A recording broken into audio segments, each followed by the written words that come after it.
The book of Revelation is the last book of the Bible and has long inspired readers of this sacred text, from scholars to theologians to the average man and woman. It's a book full of signs and symbols that excite the imagination, but that require careful study to decipher the hidden meaning. Yet in the midst of the beasts, plagues, and horns, it's imperative that we find Jesus, for the book begins with these words: the revelation of Jesus Christ. John wrote the book of Revelation from the rocky island of Patmos, located about 50 miles southwest of Ephesus, or a 4-hour boat ride today. It is believed that he was the last living apostle, with all the others having been martyred. He was summoned before Emperor Domitian, and tradition tells us he was thrown into a pot of boiling oil, but survived unscathed, and thus, as a last resort, he was banished to the island of Patmos. There, at the end of his life, close to the age of 100, he finally had time to write.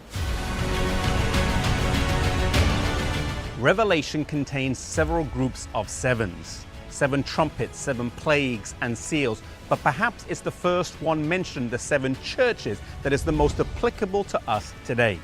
These messages appear in chapters 2 and 3 of Revelation, but the names first appear in chapter 1, verse 11, where John is told to write and send it to the 7 churches which are in Asia: Ephesus, Smyrna, Pergamos, Thyatira, Sardis, Philadelphia, and Laodicea.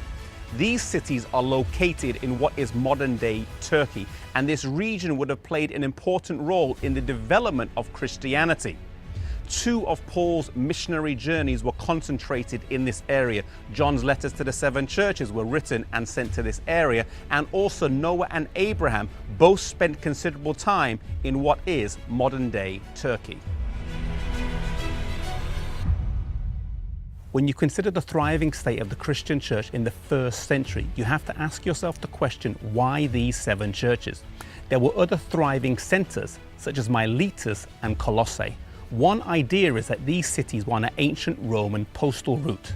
The cities are located in an upside-down horseshoe, beginning with Ephesus, which at the time would have been a coastal city. It could have been that instead of writing 7 letters, 1 letter was written and it was taken to the 7 churches and read in sequential order. But perhaps more significant is that these 7 churches manifested characteristics that are evident in the Christian church throughout broad swaths of its history.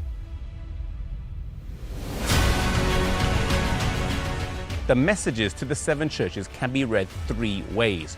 Firstly, they were literal letters to those literal churches in the 1st century AD and would apply to the time they were written, around 95 AD. Secondly, when you read the letters and the contents of them, the introduction, the affirmation, the rebuke, the counsel, and the promise, they apply to the Christian church during different time periods over the last 2,000 years. And thirdly, they can be read on a personal level, meaning even though we're living during the time period of Laodicea, I may be going through an Ephesus experience, and the counsel, the promise, and the rebuke to that church may apply to my personal spiritual life today. Each of the messages are structured in a specific way. They start off with an introduction of Jesus. They then move into an affirmation, then a rebuke, a warning, a counsel, and a promise. 2 of the churches, Smyrna and Philadelphia, receive no rebuke. 2 of the churches, Sardis and Laodicea, receive no affirmation. Each of the churches has a general pervading characteristic, be it lukewarm, faithful, dead, apostate, corrupt, persecuted, or loveless. Each one of these experiences can be ours at different chapters in our lives, and the antidote is always Jesus. I implore you that as you read through the book of Revelation, that you keep your eyes fixed on Jesus, the Alpha and Omega, the author and finisher of our faith.